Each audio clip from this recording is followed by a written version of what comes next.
오늘 말씀 출애굽기 말씀이 되겠습니다. 출애굽기 29장 오늘은 15절로부터 21절까지 찾아서 함께 봉독하도록 하겠습니다. 너는 또 순양 한 마리를 끌어오고 아론과 그의 아들들은 그 순양의 머리 위에 안수할지며 너는 그 순양을 잡고 그 피를 가져다가 제단 위에 주위에 뿌리고 그 순양의 각을 뜨고 그 장부와 다리는 씻어 각을 뜬 고기와 그 머리와 함께 두고 그 순양 전부를 제단 위에 불사르라. 이는 여호와께 드리는 번제요 이는 향기로운 냄새니 여호와께 드리는 화제니라. 너는 다른 순양을 택하고 아론과 그 아들들은 그 순양의 머리 위에 안수할지며 너는 그 순양을 잡고 그것의 피를 가져다가 아론의 오른쪽 귓뿌리와 그의 아들들의 오른쪽 귓뿌리에 바르고 그 오른손 엄지와 오른발 엄지에 바르고 그 피를 제단 주위에 뿌리고 제단 위에 피와 관유를 가져다가 아론과 그의 옷과 그의 아들들과 그의 아들들의 옷에 뿌리라. 그와 그의 옷과 그의 아들들과 그의 아들들의 옷이 거룩하리라. 아멘. 오늘 말씀의 제목은 어린 양의 피와 관유를 바르라. 자, 오늘 이 말씀은 제사장의 위임식에 대해서 지난번에 나누었는데 이것 역시도 제사장의 위임식입니다. 제사장 위임식이 출애굽기 29장에 되어져 있는데 오늘 봉독은 하지 않았지만 그 앞부분에 전체를 다 하기에는 너무 길어서 제가 오늘 본문만 채택을 했습니다. 제사장의 위임식에 드리는 제물은 두 가지예요. 하나가 아니라 수송아지하고 숫양입니다. 근데 여기 오늘 본문 말씀을 보니 숫양 두 마리예요. 이 예식에서 그 위임식에서 왜 수송아지와 숫양을 각각 주님께서 드리게 하였는가 라는 것을 우리가 알아야 되겠죠. 첫 번째 제물을 드린 것은 수송아지입니다. 그 앞부분에 나오는데 이 수송아지를 왜 드리겠냐? 이 수송아지는 속죄제로 드리도록 한 것입니다. 속죄제, 누구에 대한 속죄제? 아론과 그의 아들들의 속죄제를 위해서 수송아지를 드리게 했습니다. 이 속죄제를 먼저 드리고 난 이후에 숫양을 또 드리는 것을 하는데요. 제사장이 속죄를 할 뿐만이 아니라 그 제단도 거룩하게 하기 위해서 수송아지를 드려야 합니다. 그런데 수송아지를 드리는 의식하고 이 숫양을 드리는 의식에 차이가 있습니다. 수송아지를 드리는 속죄제를 드리는 이 의식은 출애굽기 29장 10절에 나오는데요. 먼저는 수송아지를 막 앞으로 끌어와 가지고 아론과 그의 아들들이 그 수송아지 머리에 안수를 하도록 합니다. 속죄제물의 머리에 안수를 하는 것은 그 아론과 그의 아들들의 죄를 그 수송아지에게 전가시키는 것입니다. 그래서 어떤 기름 부음의 위임식을 할 때 머리에 안수를 하는데 이 안수를 하는 그것이 어디서부터 나왔냐면 그 모든 죄를 전가시키는 그것에서부터 이것이 안수하는 것이 나오게 된 것입니다. 그렇기 때문에 잘못 안수받으면 그 안수하는 자의 죄가 전부 나한테 오게 됩니다. 그래서 아무한테나 안수받으시면 안 됩니다. 그래서 이 안수라는 의미는 무조건 기름 부음은 아닌 거예요. 정말 기름 부음이냐 아니냐가 정해지죠. 저 사람은 정말 기름 부음 받은 주의 종이다 라고 내가 인식을 하고 기름 부음 받은 종에게 안수받고 기름 부음 받아야지 라고 그렇게 해서 무조건 머리 드밀고 안수 받으시는 분들이 많습니다. 그런데 잘못하면 그분의 죄가 나한테 전부 와요. 그분에게 있던 더러운 영이 전부 나에게 오게 되는 경우도 있습니다. 그렇기 때문에 이 안수한다는 것을 여기서 우리에게 가르쳐 주는 게 뭐예요? 그들의 죄가 그 제물에게 다 전가되도록 안수를 하게 한다라는 것을 먼저 알아야 하겠습니다. 그리고 두 번째가 수송아지를 잡은데 여기서 중요한 게 뭐냐면 그 피를 제단 뿔에 바르고 나머지 피는 제단 밑에 쏟으라고 말하고 있습니다. 그래서 11절과 12절에 나와요. 제단 뿔, 제단의 네 모퉁이에 뿔이 있는데 그 뿔에 바르고 그리고 제단 밑에 뿌리게 합니다. 내장에 덮인 모든 기름과 간 위에 있는 꺼풀과 두 콩팥과 그 위에 기름을 가져다가 제단 위에 불사르고 라고 말하고 있죠. 그러니까 내장에 있는 모든 기름들을 다 걷어서 불사르라고 되어져 있습니다. 우리 계속해서 구약의 모든 것들을 우리 주 예수 그리스도하고 함께 살펴봤으니까 또 여러분들 알죠? 속죄제는 당연히 우리 주 예수님이 십자가에서 죽으심으로 우리의 속죄제물이 되셨다는 걸 잘 아시니까 그럼 이것이 예수님과 어떤 의미가 되어지는가라는 거죠. 예수님이 속죄제로 드린 그 피가 그 뿔을 거룩하게 만드는 일을 했다라고 할 때 이 번제단의 뿔은 무엇을 의미하느냐? 번제단은 하나님 앞에 드려지게 된 십자가와 같습니다. 그래서 그 십자가의 뿔은 바로 고린도전서 1장 18절에 십자가가 우리에게 하나님의 능력이 되게 하는 역할을 하게 되어지는 이유가 바로 그 뿔에 피를 발랐기 때문인 거예요. 예수님이 십자가에서 죽으신 것이 하나님의 능력이 되어지게 한 거예요. 그 십자가는 사실은 그 로마 시대의 가장 비참한 처형의 방법이었습니다. 그래서 정말 그들에게 십자가는 아주 부끄럽고 수치스러운 것으로 상징이 되었었다면 예수님이 십자가에 죽으시고 난 후에 그 십자가는 믿지 아니하는 자들에게는 미련한 것이고 정말 그렇게 가치 없는 시를 나타내는 것이었다면 믿는 우리에게는 그 십자가가 하나님의 능력이 되어지는 무슨 능력? 우리의 죄를 사하는 능력. 그래서 나에게 죄를 요구하고 나를 사망으로 이끌고자 하는 그 더럽고 가증한 영들의 역사를 능히 이길 수 있게 하는 그 피의 능력이 바로 이 뿔에 발랐기 때문인 겁니다. 그리고 그 피를 제단 밑에다 쏟으라 그랬어요. 오늘 이 의식 속에서 우리가 그 피를 뿌리는 것도 어디에다가 뿌리느냐가 다르다는 것을 나타내고 있는데 이 속죄제 제물의 피는 뿔에 바르고 난 다음에 제단 밑에 다 쏟아야 돼요. 예수님은 그 피를 이 땅에 다 쏟으심으로 그 피로 말미암아 우리의 죄를 완전히 사하게 하는 역할을 하시게 되고 그 다음에 그 내장에 덮인 이 기름들은 무엇을 의미하고 있는가? 그런데 이 내장에 덮인 그 기름은 예수 그리스도 안에 거하셨던 그 거룩한 심령 안에 거하셨던 성령님이신 거죠. 성령님은 왜 이 제단 위에다 놓고 불사르게 되어졌느냐 하면 이 성령은 하나님께서 받으실 만한 거룩한 냄새이기 때문에 그 기름은 거기서 살라져야 합니다. 그러나 그 수송아지의 고기하고 껍질 그리고 똥은 다 그 성 바깥에 불사르라고 말하고 있어요.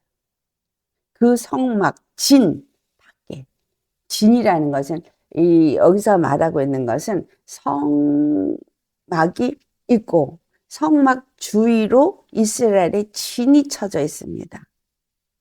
그렇다면 지금 이 제사와 이 대제사장을 위한 제사장의 위임식은 무엇을 위한 거예요? 거룩한 백성들이 거룩해지게 하기 위해서 제사장을 세우고 제사장이 먼저 거룩함을 입고 그래서 백성들을 위해서 제사를 지내러 성소로 들어가게 하기 위해서 드리는 것이 위임식입니다. 그렇기 때문에 이 위임식의 이 제사장 아론과 그 아들들을 대제사장으로서 제사장으로서의 그 역할을 하기 위한 위임식에서 그들을 거룩하게 하는 이 제물은 반드시 이스라엘 백성까지도 거룩하게 하는 역할이 이루어지는 것으로 우리가 알아야 합니다. 그러므로 인해서 이 기름은 번제단 위에 사르지만 왜 고기와 껍질과 그 똥은 진 바깥에 사르냐 할 때 그 회막이 성막이 이스라엘의 진 가운데 있기 때문에 이스라엘 진과 그 회막 사이 그 성박 문 바깥에 해도 안 되는 거예요. 이거는 완전히 어제요. 이스라엘의 진 완전 바깥에 살라야 되는 거예요. 그것은 거룩하지 않은 거니까. 그래서 그 모든 것들을 다 진 바깥에 가서 살으라고 합니다. 그렇다면 이것은 무엇을 나타내고 있는가가 히브리서 13장에 나옵니다. 똑같은 얘기가 레위기에 나오는데 레위기에서 아사셀 양에 대한 그 속죄에 대한 이야기가 나옵니다. 아사셀 양을 드릴 때에도 첫 양은 여호와를 위해서 드리고 그 다음에 그 다음 것은 아사셀을 위해서 드리는 게 레위기 16장에 나옵니다. 그런데 레위기 16장 10절을 보면 아사셀을 여호와 앞에 두었다가 그것으로 속죄하고 아사셀을 위하여 광야로 보낼 때도 똑같이 안수를 그러고서 보냅니다. 왜 속죄를 지낼 때 여호와를 위해서 드려지는 것이 있고 또 아사셀을 보내는 것이 있는가 했는데 이 아론과 그 아들들의 위임식에도 수송아지를 여호와 앞에 드려지는 번제단 위에 드려지는 게 있는가 하면 진 바깥에서 불살라야 되는 것으로 구별이 되더라는 거죠. 이것은 무엇을 의미하냐? 영혼과 육에 대한 것을 나타내는 거예요. 영혼과 육. 근데 이 영혼과 육을 히브리서 13장에 아주 잘 우리에게 설명해 주고 있습니다.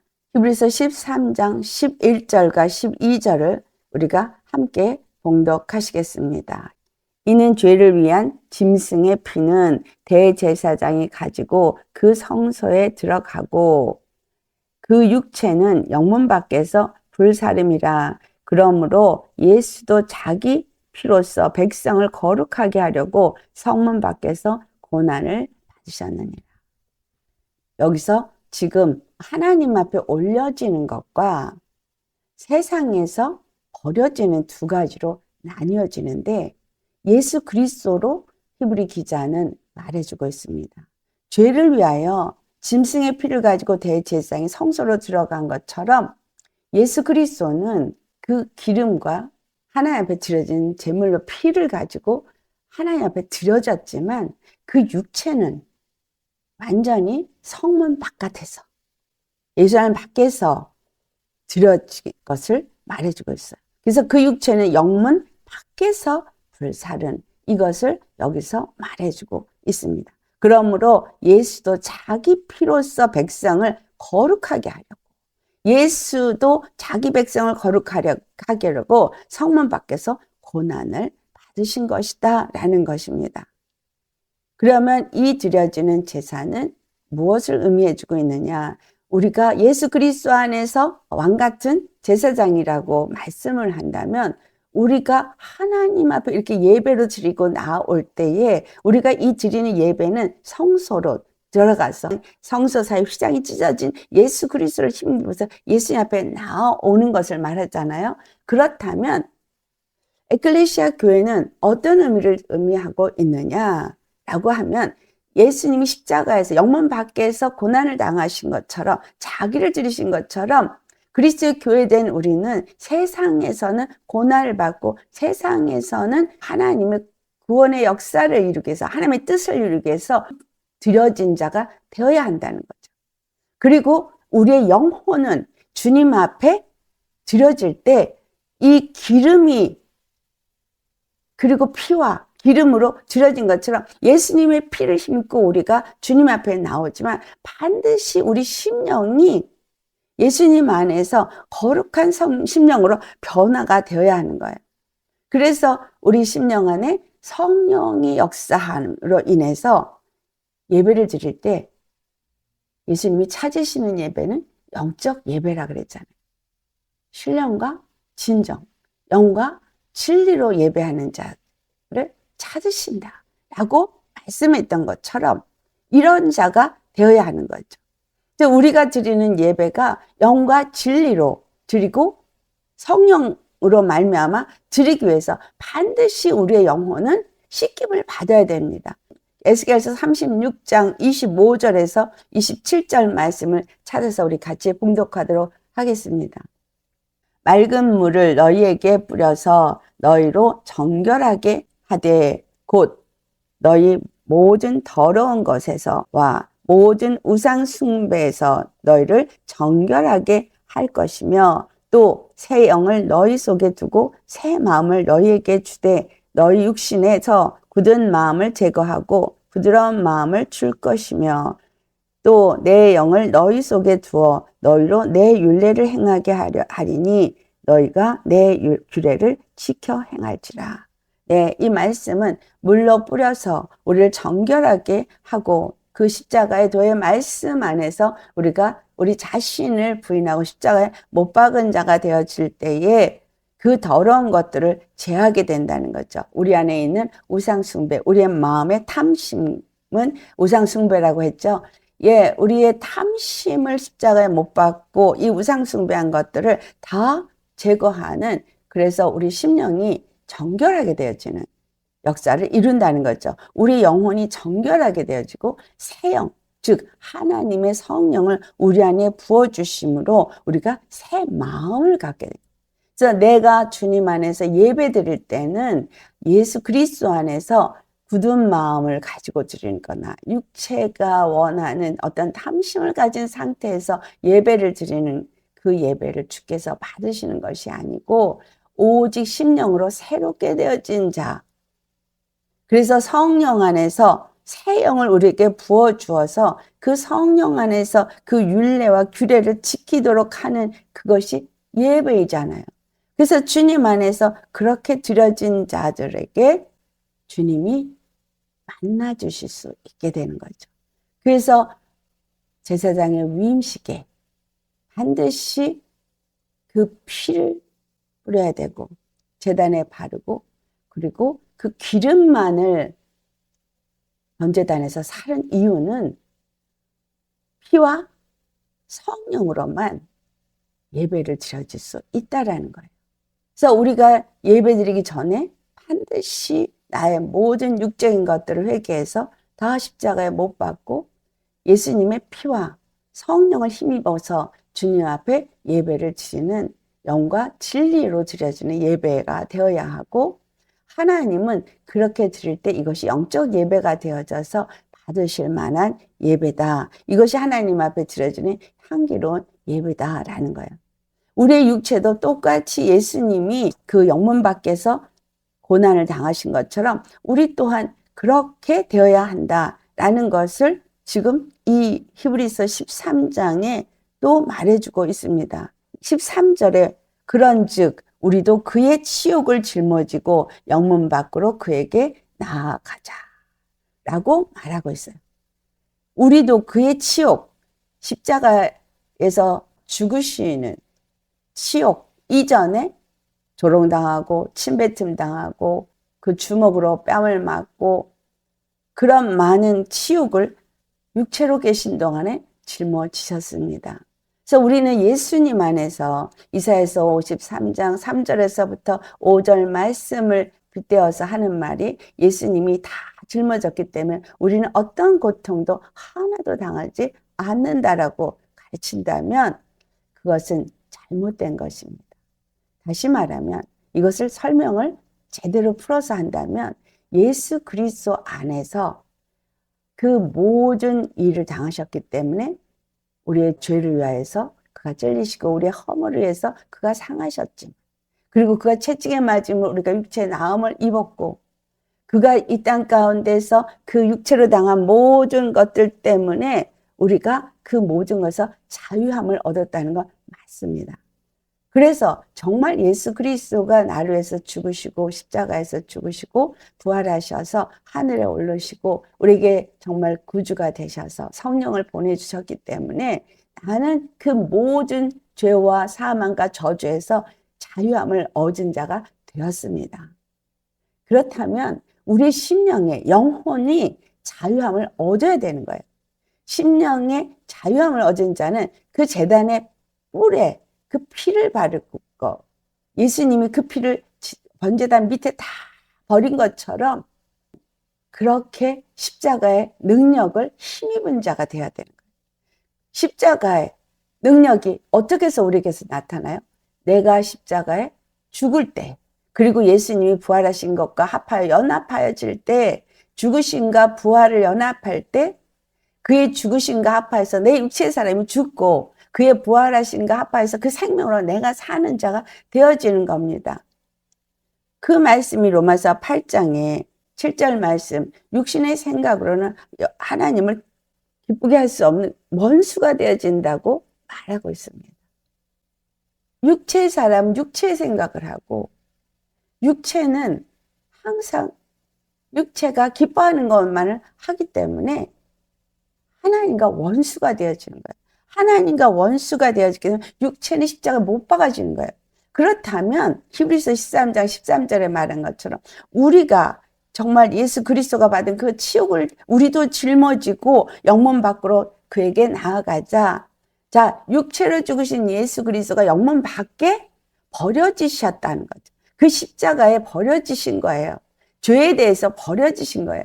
그러면 이것은 어떤 의미를 주고 있느냐 하면 나는 온전히 내 영혼은 자유함을 얻었으나 내 육체를 있는 동안에 내가 죄와 저주와 사망에서는 완전히 자유함을 얻은 자입니다. 그렇기 때문에 사단이 주는 어떤 죄의 정죄나 사단이 주는 어떤 사망이나 사단이 주는 저주는 나에게 더 이상 아무 역할을 할 수 없어요.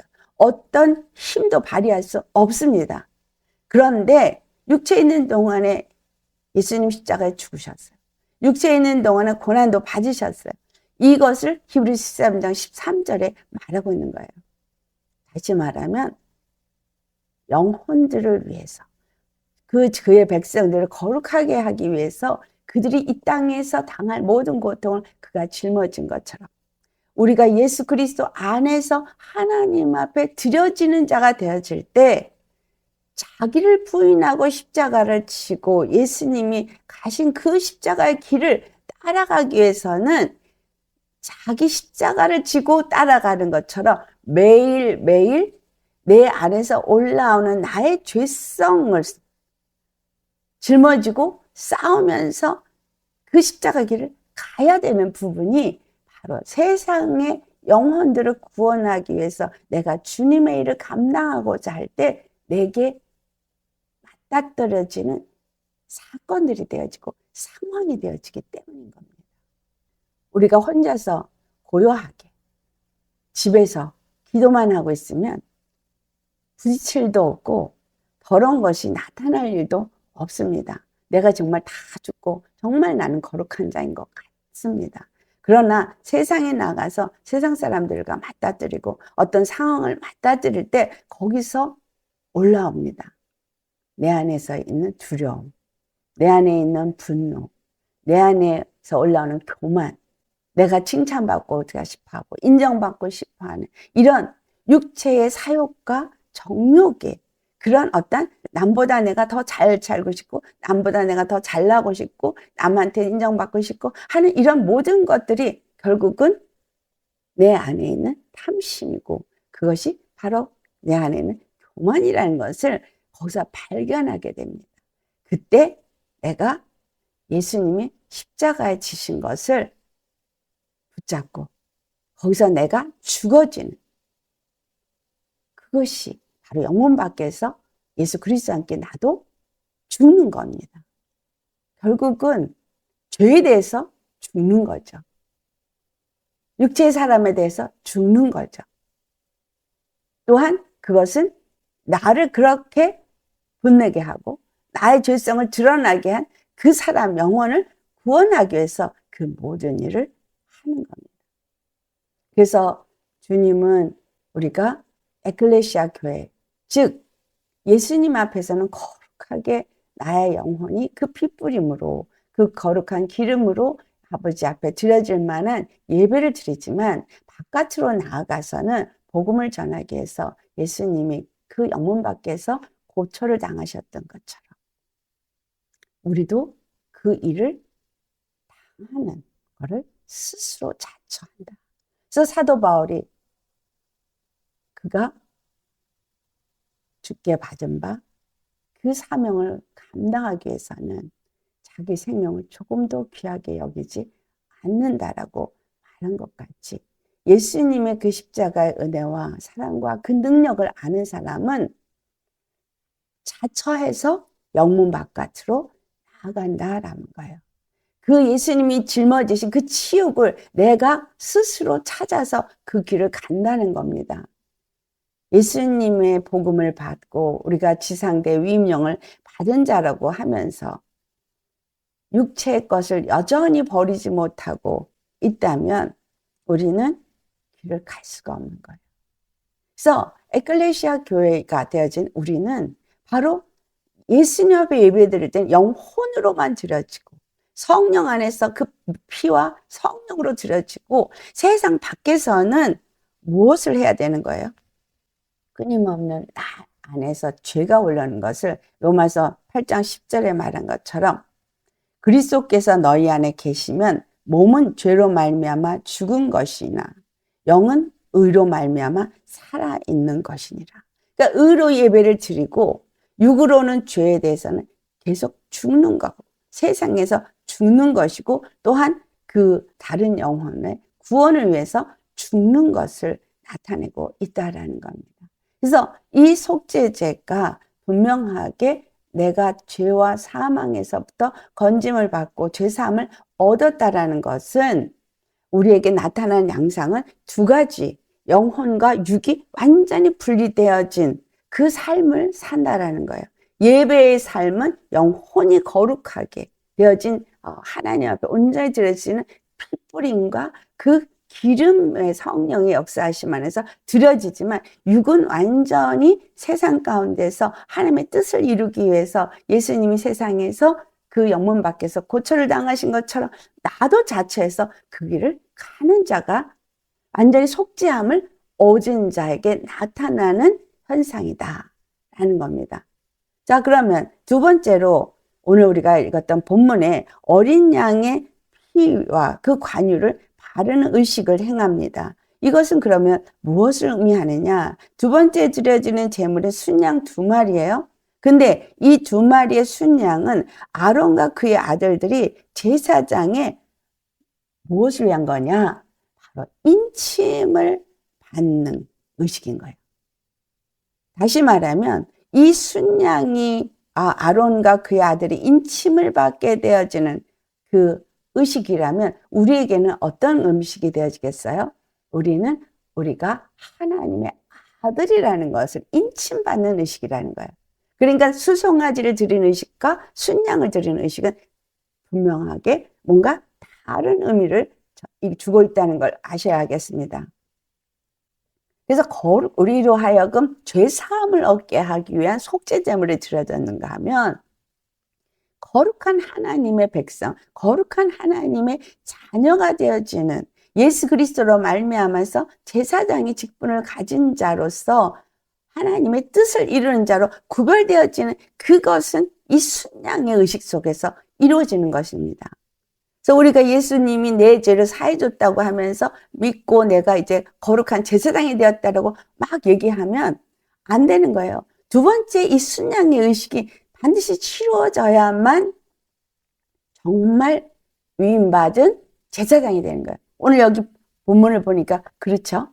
수송아지는 그들의 죄를 씻기는 의식이었지, 그들이 거룩함을 입고 하나님의 그 직분을 감당하는 제사장으로서의 위임을 얻는 의식은 아니라는 겁니다. 분명히 구별됩니다. 그래서 첫 번째는 순양 1마리 머리에 똑같이 안수를 해요. 그래서 그들의 죄를 그것에 다 전가를 하게 합니다. 그래서 그게 15절의 말씀이죠. 근데 그들의 죄가 이 숫양에게 다 전가되어지고 난 이후에 이 순양을 잡고 그 피를 어디다 뿌리느냐? 수송아지는 제단 뿔에 바르고 제단 밑에다가 다 버렸다면 이 피는 제단 위, 제단 주위에 뿌리라고 합니다. 16절. 제단 위에 주위에 뿌리라. 그러니까 제단 위에만 뿌리는 거예요. 제단 위, 아래가 아니에요. 제단이 있는 번제단 아래는 아까 수송아지의 피를 뿌렸고 이 양의 피는 전 번제단의 그 위에 뿌리는 거예요. 그리고 주위에 뿌리는 거예요.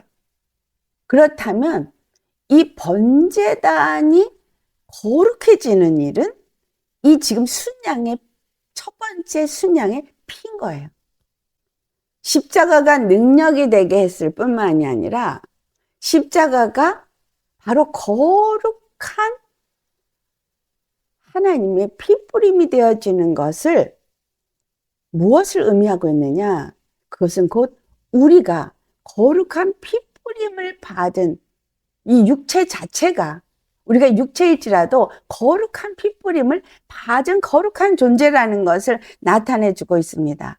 근데 중요한 건 이 순양은 각을 뜬 상태에서 모든 순양은 다 씻어가지고 내장뿐만이 아니라 그의 다리, 고기, 그 머리까지 제단에 모두 드리게 합니다. 순양 전부를 번제로 드리게 해요. 다 불살라서 드리게 해요. 하나도 버리는 것이 없이 완전히 다 그 위에서 불살라 화제로 제단 위에서 드려지게 합니다. 속죄제로 예수님이 십자가에서 죽으신 수송아지를 의미한다면 이것은 무엇을 의미하느냐 하면 예수님이 온전히 화목제물로 드려진 것을 의미합니다. 그래서 하나님이 이 숫양이 완전한 번제로 드려질 때 그 향기를 주님이 다 받으시고 그래서 계시록 말씀을 보면 예수 그리스도께서 계시록 5장에 그 죽임을 당하신 양은 하나님 앞에 드려졌기 때문에 5장 12절에 능력과 부와 지혜와 힘과 존귀와 영광과 찬송을 받으시기에 합당하도다라고 말하고 있어요. 온전히 주님 앞에 그렇게 영광 받으시기에 합당하게 그분은 자신을 완전히 드리셨다라는 거예요. 예수님이 여호와 앞에 완전한 번제로 향기로운 냄새로 드려졌기 때문에 우리 주 예수 그리스도가 그 수송아지로 얘기하면 육체의 종으로 이 땅에 오신 것을 말한다면 그러면 두 번째 이 어린 양으로 드려진 것은 바로 하나님의 아들로서 여호와 앞에 올라가신 것을 의미하고 있습니다. 하나님의 아들로 올라가신 거예요. 부활하셔서. 그렇기 때문에 우리에겐 이 두 가지의 예수 그리스도께서 행하신 일이 우리에게 동일하게 적용이 됩니다. 예수님 십자가에 죽으신 것을 내가 믿을 때 그 십자가 나에게 능력이 되어지고 내 죄를 사하는 것이 되지만 또한 예수 그리스도가 온전히 하나님 앞에 들려 올라가셨기 때문에 우리가 또한 온전히 예수 그리스도 안에서 하나님 앞에 들려 올려질 수 있는 거룩한 자가 되었다는 거예요. 예수님은 정말 죄를 짊어지고 영문 밖에서 불살라졌습니다. 근데 우리는 죄를 짊어지고 영문 밖에서 불살라지는 것이 아니라 우리는 믿음으로 우리 자신을 주 앞에 드려서 영문 밖에서 고초를 당하지만 우리 육체는 거룩한 육체인 거예요. 사도 바울이 영혼 몸을 주님 오실 때까지 거룩하게 준비해야 될 것을 말하지 않습니까? 그 다음에 두 번째 순양을 또 드리라고 그래요. 근데 다른 순양을 또 하나를 갖다가 두 번째 순양을 드리는데 그것도 역시 똑같이 안수를 하라고 9절에 말하죠. 이 순양을 잡아서는 그 다음엔 또 달라요. 이 순양의 피는 아론과 그의 아들들의 오른쪽 귓뿌리와 오른쪽 엄지와 오른발 엄지에 바르고 그 피는 제단 주위에 뿌리라고 해요. 피 뿌리는 장소가 다 달라요. 두 번째 순양은 이 제물로 드려진 이 순양의 피는 바로 대제사장, 제사장의 직분을 감당하는 아론과 그의 아들들에게 오른쪽 귓뿌리에 그 피를 발라. 오른쪽 엄지손가락에 그 피를 발라. 그리고 오른쪽 엄지 발가락에 그 피를 발라요. 이것이 무엇을 의미해주고 있느냐라는 거예요. 오른쪽이라는 의미는 마태복음 25장에 가면 바로 하나님 편을 의미합니다. 선한 걸 의미해요. 생명, 하나님의 빛 가운데 거하는 하나님 나라에 속한 것을 의미해주고 있습니다. 왼쪽은 이 죄악에 속한 것을 얘기하죠. 그래서 양과 염소를 가린다 할 때 양은 오른편, 염소는 왼편. 의인과 악인을 가린다 할 때 의인은 오른편, 악인은 왼편. 그래서 이제 오른쪽은 하나님의 사이드를 의미해주고 있는데 왜 귀에, 오른쪽 귀에 바르라고 했느냐. 그래서 여러분 귀는 무슨 역할이에요? 듣는 역할이죠. 즉 이것은 무엇을, 왜 여기다가 피를 바르냐면 예수님의 피로 거룩해진 심령은 하나님으로부터 주시는 거룩한 신령한 계시의 말씀을 들어라 라는 의미예요. 제사장이 되었으면 여호와 하나님이 그 지성소에 들어갔을 때 하나님이 주시는 그 계시의 말씀을 들어야 하는 거예요. 명령의 말씀을 들어야 하는 거예요. 속죄소 위 그 그룹 사이에서 만나리라. 거기서 내가 이스라엘에게 명령할 말씀을 주리라. 그 말씀을 들어야 되잖아요. 제사장은 들어야 돼요. 하나님께로부터 오는 말씀을 들어야 돼요. 그래서 귀에 피를 바르는 거예요. 세상 말 듣지 말라는 거예요. 하나님께로부터 오는 말씀을 들어야 되는 거예요. 여러분 우리 제사장입니까? 그럼 하나님으로부터 오는 말씀을 들어야 되죠. 세상에서 주는 말을 들으면 안 되는 거예요.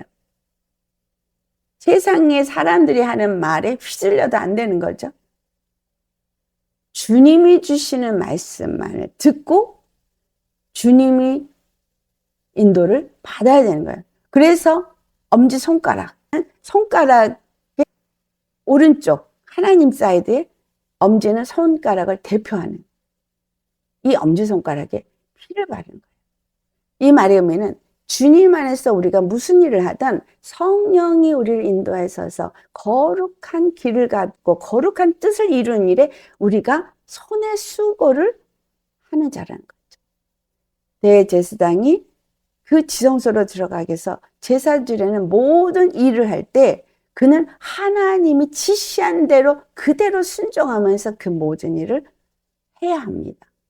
아침 저녁으로 불을 점검하든 향을 분향단에서 사르든 떡상에 떡을 올려놓든 이 손이 다 하는 일이에요. 하나님의 일을 하는 손, 이 오른손이어야 되는 거예요. 하나님의 오른손은 또 뭘 나타내요? 하나님의 능력을 나타내요. 그렇죠? 하나님의 능력을 힘입고 하나님의 뜻을 이루기 위해서 내 손이 움직여야 되는 거예요. 하나님의 거룩함을 주의 백성들에게 얻게 하기 위해서 일하는 제사장이 되어야 하는 거죠. 그리고 그 다음에 세 번째가 오른발 엄지. 똑같은 의미로 여러분 해석이 되면 어떻게 되겠죠? 발은 걷는 거예요. 세상을 걷는 거예요. 걸으면서 이 모든 일을 하되 이 걸음은 예수님의 핏부림 안에서 걷는 걸음이라는 거예요. 자, 그러면 이제 시편 119편 105절의 말씀이 이해가 됐나? 우리의 모든 걸음에 주의 말씀이 내 발에 등이 되고 주의 말씀이 내 길에 빛이 되어진다는 건 바로 이 십자가의 도의 말씀이 항상 나의 걸음에 빛이 되어져야 되고 나의 그 걸음에 인도자가 되어져야 된다라는 걸 말해주고 있죠.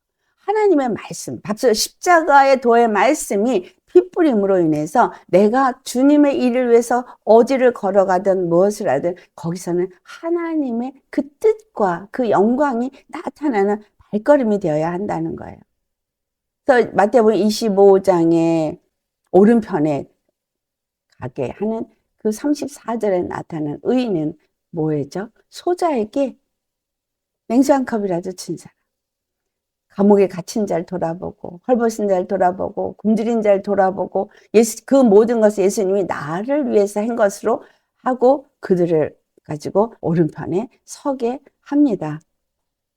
이 두 번째 양을 잡은 피를 바르게 한 것이 바로 이러한 의미가 있는 거죠. 그래서 히브리서 13장 16절에서 17절에 있는 말씀, 우리 다시 한번 히브리서 13장으로 돌아가서 말씀을 함께 봉독하도록 하겠습니다. 오직 선을 행함과 서로 나누어 주기를 잊지 말라. 하나님은 이 같은 제사를 기뻐하시느니라. 너를 인도하는 자들에게 순종하고 복종하라. 그들은 너희 영혼을 위하여 경성하기를 자신들이 청산할 자인 것 같이 하느니라. 그들로 하여금 즐거움으로 이것을 하게 하고 근심으로 하게 하지 말라. 그렇지 않으면 너희에게 유익이 없느니라.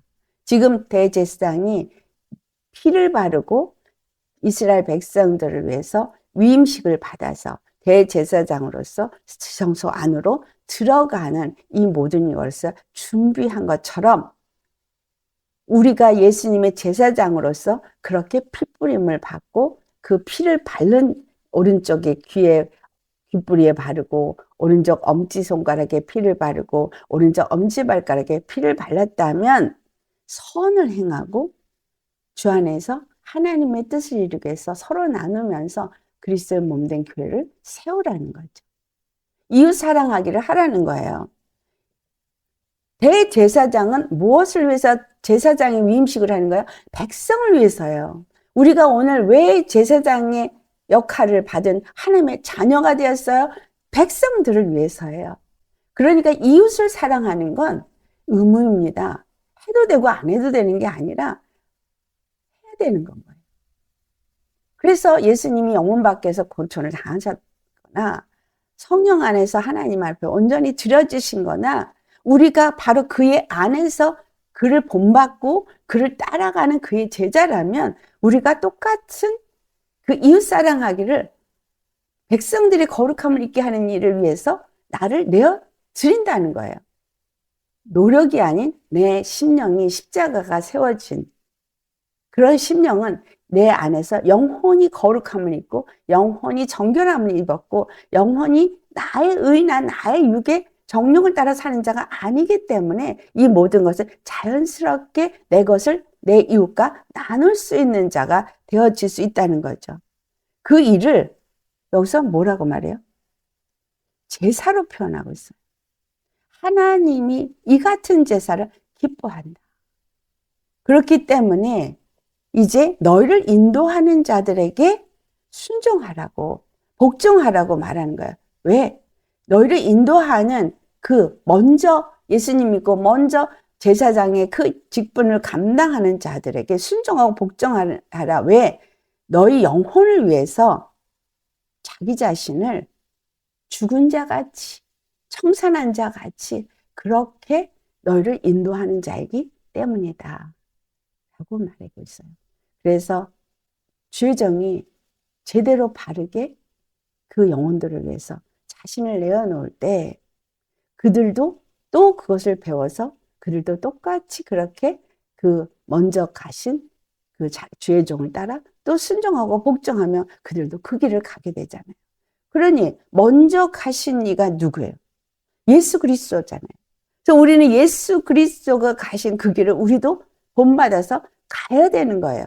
그의 말씀 앞에 순종해야 돼요. 복종해야 돼요. 예수님이 자기를 부인하고 자기 십자가를 지고 나를 따르지 아니하는 자는 내게 합당치 않다라고 말씀하신 말씀이 바로 예수님과 하나 되는 사람은 이와 같이 내가 한 일을 그도 한다라는 거예요. 그래서 제단의 피와 관유를 아론과 그의 아들들의 옷에 뿌리도록 하잖아요. 이게 지금 피를 그냥 귓불이 바르고 손가락 엄지 또 발가락 엄지 거기만 바르는 게 아니라 그 다음에는 피와 그 제단에 올려 하여튼 제단 위에 있는 피와 관유를 가져다가 아론과 그의 옷에 뿌려야 되는 거예요. 위임식을 할 때 물로 그들을 씻고 그리고 그 다음에 옷을 입게 했어요. 거기서 끝난 게 아니라는 거예요. 위임식에 반드시 첫 번째 수송아지 속죄제를 드려야 되고 두 번째로 그 어린 양의 피를 뿌려야 돼요. 속죄제의 피가 아닌 어린 양의 피를 뿌리는 겁니다. 여러분, 이 어린 양의 피와 속죄제의 수송아지의 피는 다른 의미를 갖고 있다고 말씀드렸습니다. 우리가 예수 그리스도 안에서 하나님의 아들이 되어지고 제사장이 되려면 바로 이 어린 양의 피를 뿌려야 되는 거예요. 어디에? 우리 옷에. 그래서 우리가 입는 옷은 어린 양이 피 뿌린 옷인 거예요. 어린 양이 피 뿌린 옷은 어떤 옷이에요? 하나님의 아들로서 거룩한 분으로서 인정되어진 위임받은 옷인 거예요.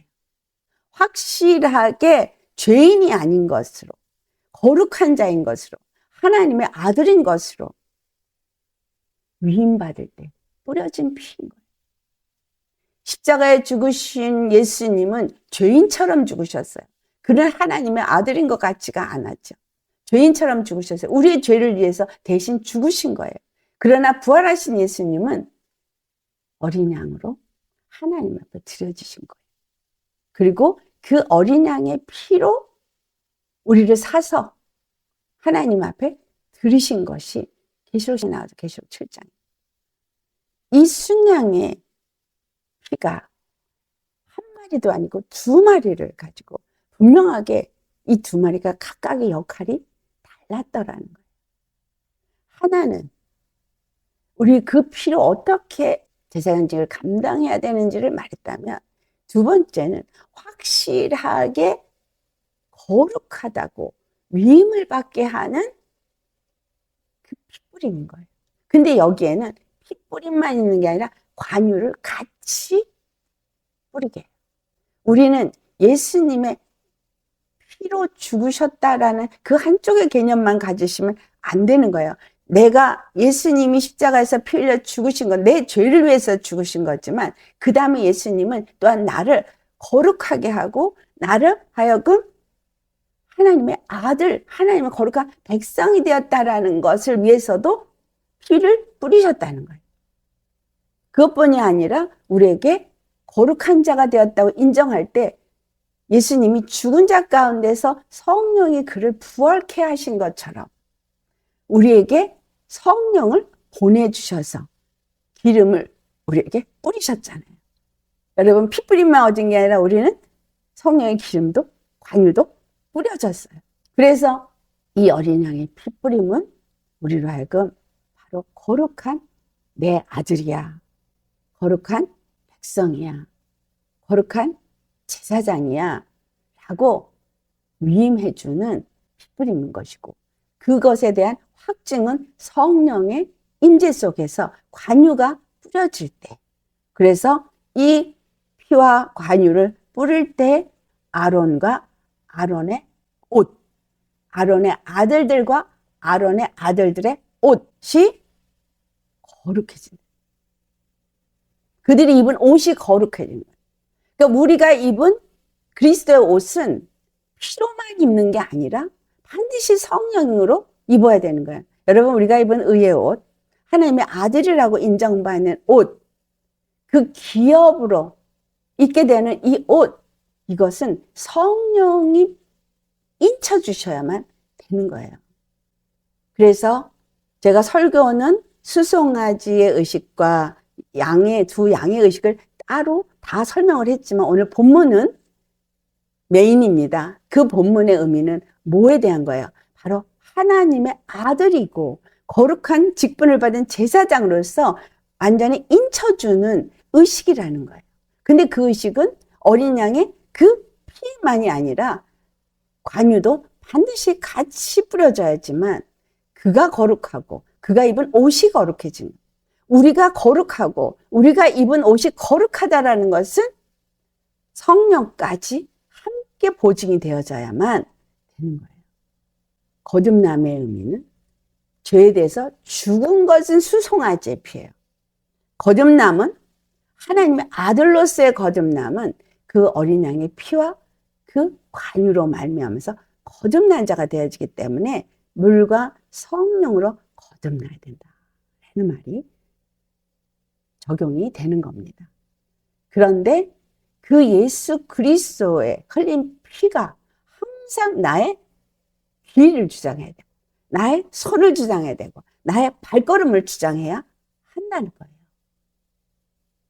세상에 있는 자들에게는 그 십자가가 미련하지만 우리에게는 그 십자가 능력이 되어지게 하는 것은 하나님의 말씀에 늘 귀를 기울이고 그 말씀에 순종하면서 모든 일에 우리가 예수를 힘입어서 일하고 성령의 인도하심을 따라서 순종하는 그러한 사람이 되어질 것을 의미하는데 그것이 이루어지기 위해서 반드시 먼저 뭐가 이루어져요? 내 영혼이 핏부림으로 깨끗함을 얻어야 한다. 그래서 속죄제 제물이 먼저 있어야 되는 거예요. 예수님이 십자가에 그래서 먼저 죽으신 거예요. 먼저 죽으시고 우리는 이제 그 핏부림을 그냥 힘입어서 의롭다 인치시고 하나님의 아들이다 인쳐주시고 내가 하나님의 거룩한 백성이다 인쳐주신 거기 때문에 우리는 이 양의 피를 뿌리는 거예요. 양의 피가 뿌려질 때, 양의 피를 바를 때, 그리고 성령이 우리에게 임하심으로 인해서 거룩하다라고 인정을 해주는 거예요. 그래서 예수님이 계시록 5장 9절과 10절의 말씀 우리 한번 찾아서 보시겠습니다. 그들이 새 노래를 불러 이르되 두루마리를 가지시고 그 인봉을 떼기에 합당하시도다. 일찍이 죽임을 당하사 각 족속과 방언과 백성과 나라 가운데서 사람들을 피로 사서 하나님께 드리시고 그들로 우리 하나님 앞에서 나라와 제사장들을 삼으셨으니 그들이 땅에서 왕노릇 하리로다 하더라. 어린 양의 피로 말미암아 우리가 왕노릇 하는 자가 되었습니다. 그래서 계시록 7장 14절에서 16절까지 말씀. 내가 말하기를 내 주여 당신이 아시나이다 하니 그가 나에게 이르시되 이는 큰 환난에서 나오는 자들인데 어린 양의 피에 그 옷을 씻어 희게 하였느니라. 그러므로 그들이 하나님의 보좌 앞에 있고 또 그의 성전에서 밤낮 하나님을 섬김에 보좌에 앉으신 이가 그들 위에 장막을 치시리니 그들이 다시는 줄이지도 아니하며 목마르지도 아니하고 해나 아무 뜨거운 기운에 상하지도 아니하리니 17절 이는 보좌 가운데 계시니 어린 양이 그들의 목자가 되사 생명수 샘으로 인도하시고 하나님께서 그들의 눈에서 모든 눈물을 씻어 주실 것임이라. 보좌에 올라가신 이는 누구예요? 어린 양이에요. 양. 순양. 그렇죠? 네. 순양이 온전히 향기로운 번제로 아로마로 다 하늘에 올라갔어요. 그래서 어린 양은 하늘에 올라가셨어요. 그리고 그 피는 우리를 위해서 계속해서 중보하고 계시죠. 그 번제단 밑에 피를 뿌린 수송아지의 피와 또 번제단 주위 윗부분에 그 주위에 뿌려진 어린 양의 피와 또 제단 주위에 피 뿌린 어린 양의 피는 분명히 다르게 역사하고 있습니다. 그렇다면 우리가 주님 안에서 거룩한 피 뿌림을 받은 우리는 무슨 피 뿌림을 받은 거죠? 내 죄를 위해서는 수송아지로 예수님 죽은 것처럼 내 죄는 그렇게 속죄물로 죽었지만 그러나 나의 피 뿌림은 어린 양의 피 뿌리는 거예요. 그 피로 내가 흰 옷을 입어야 돼요. 피 뿌리는 옷을 입어야 돼요. 그것이 의의 옷인데 이 제단 주위에 피를 뿌린 그 어린 양은 바로 우리의 주위에 피가 뿌려진 것을 생각하시면 이 피가 내 주위에 뿌려졌을 때 어떻게 되겠어요? 악한 영이 나를 절대 침범하지 못합니다. 악한 영이 내가 온전히 하나님 앞에 드려지는 향기로운 아로마로 드려지는 그 모든 사역을 할 때 하나님 앞에 드려지는 기뻐 받으시는 그 제사를 드릴 때 악한 것이 틈타지 못한다는 거예요. 더러운 것이 틈타지 못하는 겁니다. 그래서 주님 앞에 드려지는 이 예배는 악한 영이 절대 틈타지 못하도록 어린 양의 피로 둘러져 있어야 되는 거예요. 그래서 하나님 앞에 온전히 드려질 수 있는 예배가 되어질 수 있어야 하는 겁니다. 그래서 이 피뿌림의 위치가 달랐고 제물에 드려질 때마다 뭐가 달랐느냐 할 때 우리가 예배를 드리러 주님 앞에 나올 때 어떻게 나와야 되는지 에클레시아 교회로서 우리가 살 때 어떤 식의 삶을 살아야 될지를 구체적으로 이야기해 주고 있다는 거예요. 그래서 제사장으로서 우리가 하나님 앞에 드려진 자는 바로 이 의식을 알아야 하는 거예요. 이 의식이 주는 의미를 알아야 하는 거예요. 아, 이 의식이 이렇게 주어진 것은 곧 나의 제사장으로서의 삶, 예배를 드리는 삶이 어떠해야 될 것을 교회로서 어떻게 하나님 앞에 드려져야 될 것을 얘기하고 있다라는 것입니다. 여러분, 그 환난 가운데 나온 이 14만 4천 그들은 대제사장의 가슴에 흉패에 있었던 보석들입니다. 그들이 바로 그 피 뿌린 옷을 입었기 때문에 제사장의 가슴에 박힌 보석이 될 수 있었던 것입니다. 그런 자들에게는 오늘 우리가 읽은 이 계시록 7장 말씀을 보니까 15절의 말씀이 밤낮 하나님을 섬긴대. 보호자에 앉으신 이가 그들 위에 장막을 치신대. 이거는 나중에 우리가 구원받아서 하늘에 가서가 아닙니다, 여러분. 이 땅에 사는 동안에 주님의 그 피를 사방으로 뿌렸잖아요. 이 장막이 우리 안에 늘 덮여져서 악한 영이 우리를 틈타지 못하도록 우리가 바로 이 위임식을 제대로 받은 자가 되어야 되는 걸 말하는 거예요. 예수님과 온전한 하나 된 자가 되어야 하는 거예요. 그럴 땐 그 장막이 나를 덮어서 누구도 해하지 못하고 나는 이 땅에 살고 있으면서 내 영혼은 늘 주님을 밤낮 섬기는 자인 거예요. 아시겠어요? 이 땅에서 여러분 밤낮 주님을 섬기는 자이십니까? 예배를 드리는 것만 섬기는 게 아니라 내가 어디를 가든지 주님과 함께하고 그 피가 깃뿌리에 발라지고 손가락에 엄지에 발라지고 엄지 발가락에 발라서 어디를 가든지 주님의 영광을 해서 하나님의 계시의 말씀을 받고 주님의 그 영광을 나타내는 자로서 밤낮 하나님을 섬기는 자로서 사는 자인 거예요. 그것이 제사장인 거예요. 그리고 그렇게 할 때에 예수님으로 충만한 그들은 16절에 다시는 줄이지도 않아요. 목마르지도 않아요. 왜? 예수님이 나에게 늘 생명의 양식을 주시고 나에게 늘 생명수를 마시게 하기 때문에 목마르지 않고 줄이지도 않아요. 어떤 해나 아주 뜨거운 기운, 이건 세상에서 나한테 주는 일들이죠. 이런 것들에게 상하지도 않아요.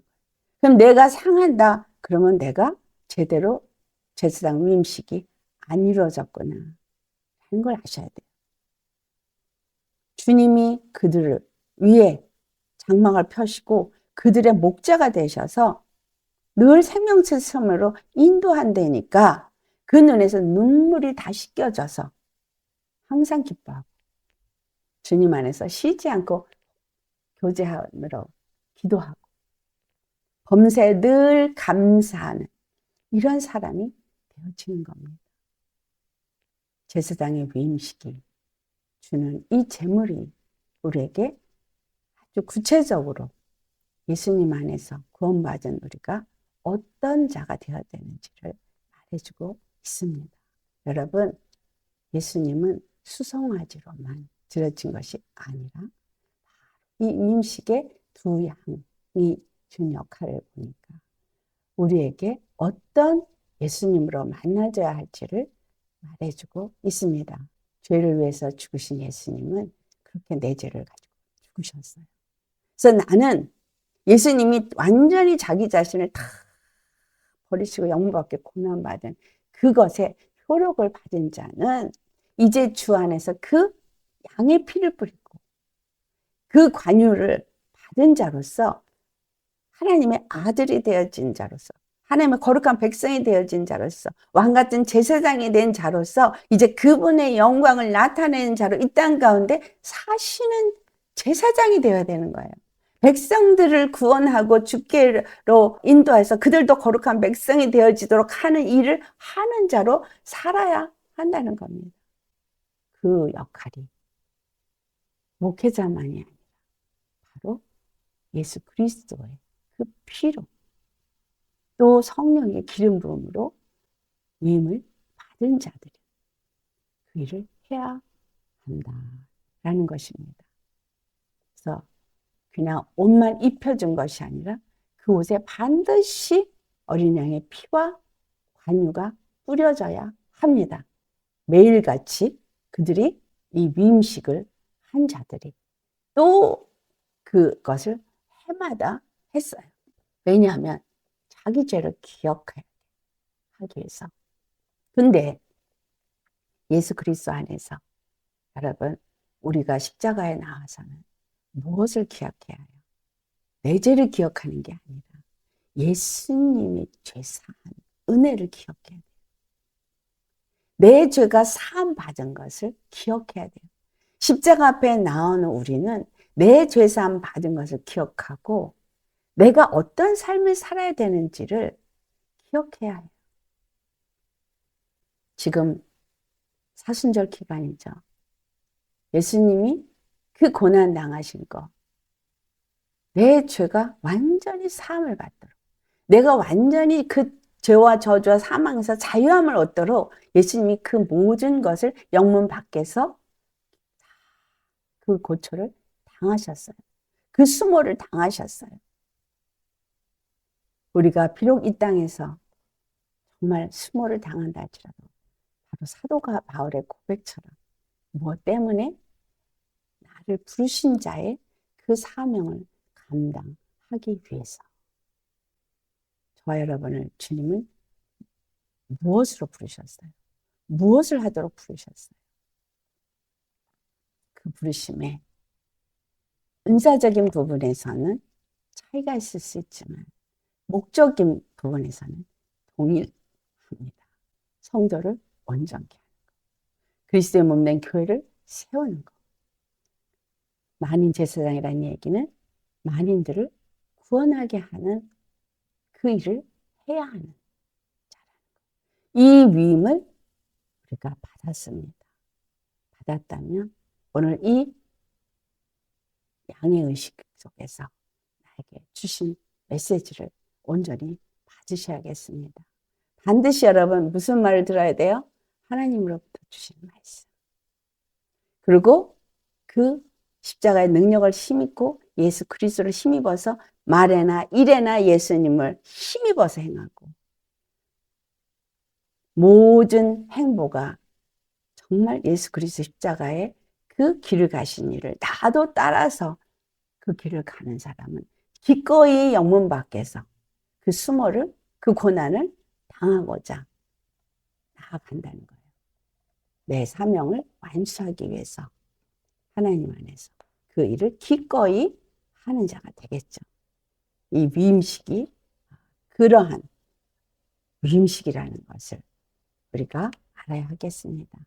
주 안에서 여러분 우리 모두 이렇게 하나님 앞에서 위임받은 거룩한 왕같은 제사장, 주의 백성들을 주님께로 인도할 수 있는 그런 제사장, 하나님의 거룩한 위임을 받았기에 오직 주님의 말씀을 받고 주님을 힘입어서 주님과 함께 동행하면서 피와 관유가 뿌려지는 옷을 입은 반드시 너는 내 아들이야, 너는 내 딸이야, 너는 내 자녀야 하면서 그 권세를 주시고 위임을 주신 하늘의 권세를 가진 하나님의 거룩한 제사장이라는 것을 기억하시기를, 그리고 늘 거기에 합당하게 사는 저와 여러분 되시기를 예수님으로 축원합니다. 아멘. 기도하시겠습니다. 할렐루야. 거룩하신 아버지, 제사장의 위임식에 드려지는 이 제물을 통하여서 우리가 예수 그리스도 안에서 받은 것이 무엇인지, 우리의 삶의 그 모든 걸음 속에서 어떠한 삶을 살아야 되는 것인지 깨닫게 하신 주님을 찬양합니다. 감사합니다. 이제부터 주님 오시는 그날까지 이 땅 가운데서 우리는 늘 예수님의 피를 귀에 바르고 손에 엄지, 오른손 엄지에 바르고 오른손 엄지발가락에 바른 자처럼 그렇게 주의 음성을 듣고 예수님을 힘입어서 예수님의 그 말씀 앞에서 순종하고 복종하며 주님 가신 길을 우리도 갈 수 있기를 간절히 바라고 원합니다. 우리에게 의의 옷을 입혀주신 예수님, 그 옷은 피 뿌린 옷뿐만이 아니라 성령으로 말미암아서 입혀주신 거룩한 옷이기에 거룩한 옷을 입은 거룩한 제사장으로서 거룩한 삶을 사는 우리가 되게 하여 주옵소서. 그래서 순종하는 자식처럼 예전에 쫓던 그 모습을 쫓지 아니하고 오직 심령으로 새롭게 되어져서 하나님을 따라 의와 진리의 거룩함으로 새 사람을 입은 거룩한 심령이 되게 하셔서 모든 행실에 거룩한 자가 되게 하여 주옵소서. 주님과 함께 동행함으로 우리에서 눈물을 씻겨주시고 우리가 목마르지도 않게 하시고 줄이지도 않게 하시고 해에 나 뜨거운 빛에 상하게도 하지 아니하시는 예수님 안에 온전히 거하는 우리가 되게 하시고 주님의 그 말씀에 순종하는 성령의 충만함과 인도함을 받는 우리가 되게 하셔서 우리의 삶의 모든 걸음이 우리의 발에 주의 말씀이 등이 되어지고 우리의 걸음에 주의 말씀이 빛이 되어지고 그래서 우리에게 아버지께서 맡기신 사명 그 뜻을 온전히 감당하는 에클레시아 교회가 되게 하여 주옵소서. 주님 앞에 예배드릴 때는 온전히 우리의 영혼이 거룩한 자로서 드려지고 세상에 나가서는 복음을 전하기 위해서 아버지의 뜻을 이루기 위해서 영문 밖에서 고난을 당하신 예수님처럼 우리도 우리 자신을 그렇게 내어놓고 오직 거룩하신 예수님만을 나타낼 수 있는 우리 모두가 되어질 수 있도록 성령님 우리 가운데 임하시고 우리를 다스려 주시고 통치하여 주시옵시고 우리를 늘 가르쳐 주시고 인도하여 주옵소서. 우리와 함께 하시고 그 영광을 나타내실 좋으신 예수님의 이름 받들어 감사 기도드리옵나이다.